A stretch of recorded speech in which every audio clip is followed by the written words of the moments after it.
반갑습니다. 차승진입니다. 네, 진짜 첫 시험 치신다고 너무 고생들 많으셨고, 뭐 여러 가지 제가 좀 준비한 내용들 많은데, 오늘 잘 들어주시면 이제까지 뭐가 잘못됐는지, 뭘 개선해야 되는지, 앞으로는 어떻게 해야 되는지, 이런 것들 조금 이야기를 들려드릴 텐데, 시험지를 실제로 보니까요, 그 수업 시간에 좀 집중해서 학교 수업 시간에 필기도 열심히 하고, 학교 선생님들 수업을 좀 충실히 잘 따라간 친구들이 이번 시험에서 좀 많이 유리한 게 사실이었던 것 같아요. 문제들을 다 분석을 해보고 뜯어보니까, 학교 수업 시간에 딴 거 하지 말자. 학교 수업 시간에 학교 선생님들 수업을 좀 잘 듣자. 분들에게도 집에 가셔서 한 번 더 어머니들께서 강조해 주시면 좋을 것 같습니다. 요 체크를 좀 한번 해볼 텐데, 어디까지나 예상치인데요. 1등급 컷 78점 정도 예상하고 있습니다.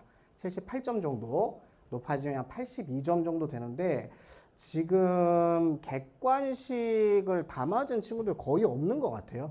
거든요. 그래서 요거 객관식을 다 맞는 것 자체가 좀 쉽지가 않아서, 이 객관식 다 맞았다 하면 정말 잘한 거고요. 또 우리 자녀가 살면서 이런 점수를 받아본 적이 있었나 싶을 정도의 점수를 받아왔기 때문에 참고만 해주시고 기말고사 목표 점수라고 생각해 주시면 돼요. 이제 진짜 매운맛을 제대로 보셨으니까 여기에서 다시 심기일전에서 출발해 주시면 되겠고요. 전학 가겠다는 학생들 벌써 많이 나오고 있고, 심지어 계약하고, 한 2, 3주 내에 진짜 전학 많이 갔죠. 많이 간 편이죠. 많이 갔는데, 전학을 고민하는 학생들에게 하고 싶은 말, 일반고도 1등급은 어렵습니다. 일례로 제가 이제 다른 일반고등학교 내신 끝난 학교들 컷 좀 점수 나온 학교들 1등급 컷 96점, 97점이래요. 그냥 어려운 거예요. 1등급은 어딜 가도 어려운 겁니다.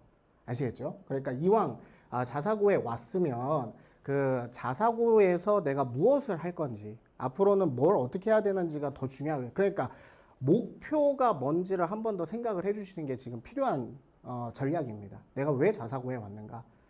내가 왜 여기에서 이렇게 개고생을 하고 있는가? 내가 이 점수 받고 2등급을 받을 거면 차라리 도망가는 게 낫지 않을까?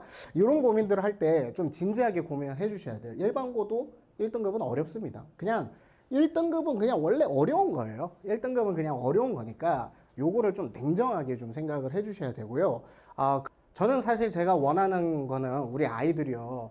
전학을 고민하거나 뭐 망했어요 선생님 이런 얘기보다 기말고사 때는 좀 어떻게 해야 될지 알 것 같아요. 이런 이야기들을 하는 친구들이 지금 되게 많거든요.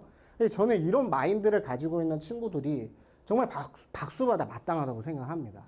정말 내가 이번 시험에서는 원하는 결과를 얻지 못했을지라도 앞으로 내가 더 계속 성장할 거다. 앞으로 난 더 열심히 할 거다. 요런 생각을 심어주실 수 있었으면 좋겠어요. 그래서 어머니들께서도 우리 아이들 시험 끝나고 와서 고생한 것도 알겠고, 그리고 막 좀 짜증도 많이 내고, 시험 어땠니? 물어보기가 겁나는 이 상황에서 우리 아이들이 그 목표에만 좀 집중할 수 있도록, 가정에서 좀 설득을 좀 잘해 주셨으면 좋겠습니다. 포인트 1등급 올라가기 위해서 필요한 거, 첫 번째 학교 수업 잘 듣자. 이 불구 영어 선생님들 실력이요. 정말 평가원 출제위원회 버금갈 정도의 실력이거든요.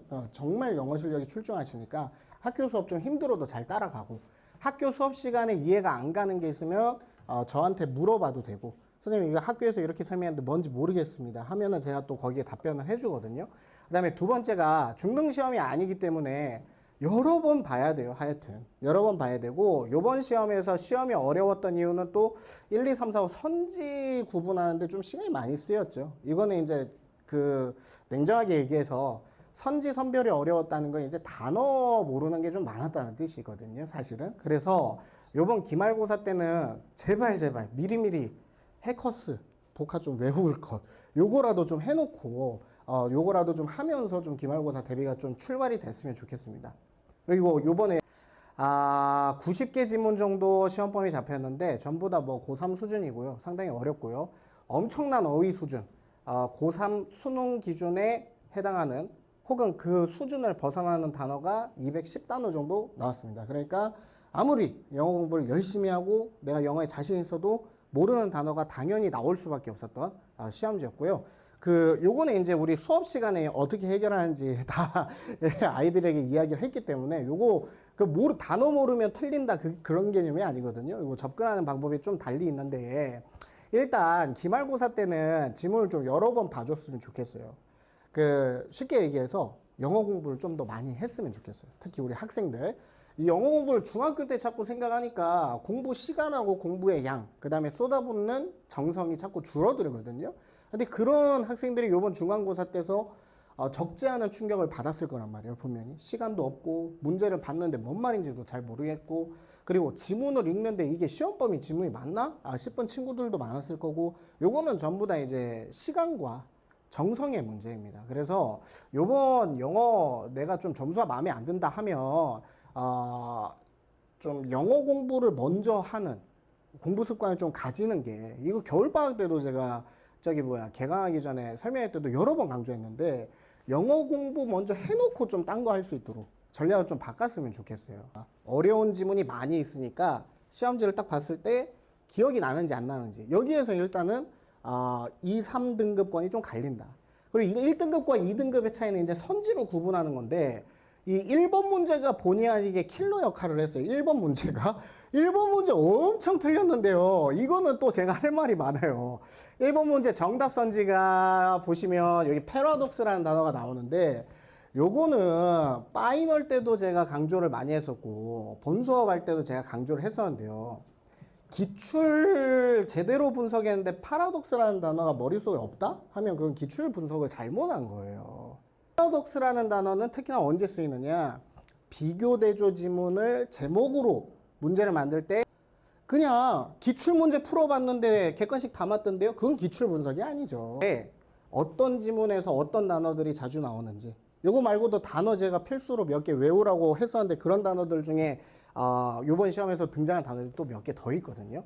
그러니까 기출 분석이라는 게 뭐다, 문제 풀어보는 게 기출 분석이 아니라, 기출 문제를 통해서 학교 영어 선생님들의 사고, 논리 과정, 이런 거를 아이들에게 알려줘야 이게 기출 분석이라는 겁니다. 제가 지금까지 만들어낸 과제들하고요, 요번 시험지하고 같이 분석도에 집어넣어가지고 모르는 단어나 어려운 단어가 많은데 얼마나 과제하고 시험지가 일치했는지 분석을 했는데, 88%, 85%, 서술형 4개 중에 3개가 개념일치, 이렇게 좀 타율이 좀 좋았어요. 근데 요거를 갖다가 제가 절대 이게 적중률이 좋다, 이 미스터 차가 영어 시험을 적중했다, 이렇게 제가 절대 홍보를 안 하거든요.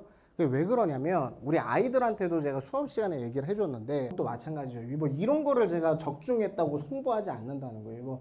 이 문제는 심지어는 시험 전날 직전 보강에 풀었던 문제인데 똑같이 나오죠. 똑같이. 근데 이런 거를 제가 적중이라고 홍보하지 않는 거예요. 요거는 학교 선생님이 학교 수업 때 한 걸 아이들이 필기를 해준 걸 보고 거기에 맞춰서 제가 문제를 만들었을 뿐이지, 이게 결코 제가 뭐 뛰어난 강사여서 이걸 적중하는 게 아니란 말이에요. 그러니까 우리 아이들이 학교 수업을 일단 잘 듣자, 학교 생활 열심히 하자, 근데 그 과정에서 좀 힘든 게 있으면 미스터 차한테 도와달라고 하자, 이게 맞는 거죠. 그죠? 그래서 요거뿐만이 아니라, 그리고 이것도 작년에는 요런 유형이 또 출제를 안 했어요. 이런 문제가요. 5개 문장을 주고 어법상 틀린 거, 요런 거를 작년에는 한 문제도 안 냈거든요. 근데 올해는 분명히 이런 거 나올 수 있으니까 미리 풀어보자 해가지고 문제도 엄청 만들어서 줬죠. 이게 바로 나오잖아요. 그러니까 요런 정도가 제가 할 수 있는 게, 이거는 뭐 적중이나 그런 게 아니라 아이들이 수업 시간에 열심히 들어온 필기를 보고 올해는 요런 거 나오겠구나 해서 비슷한 문제 만들어주는 게 제가 하는 일입니다. 우리 아이들이 한 단계 더 발전하는 과정에 불과합니다. 어머니들께서도 꼭 인지해 주셔야 돼요. 지난주 시험으로 대학 가는 게 아닙니다. 지난주 시험은 모두가 다 아쉬운 시험이에요. 전교생이 다 아쉬운 시험이거든요. 전교 1등한 친구도 엄청나게 아쉬워할 거예요. 전교 꼴등한 친구도 엄청나게 아쉬워하고 있습니다.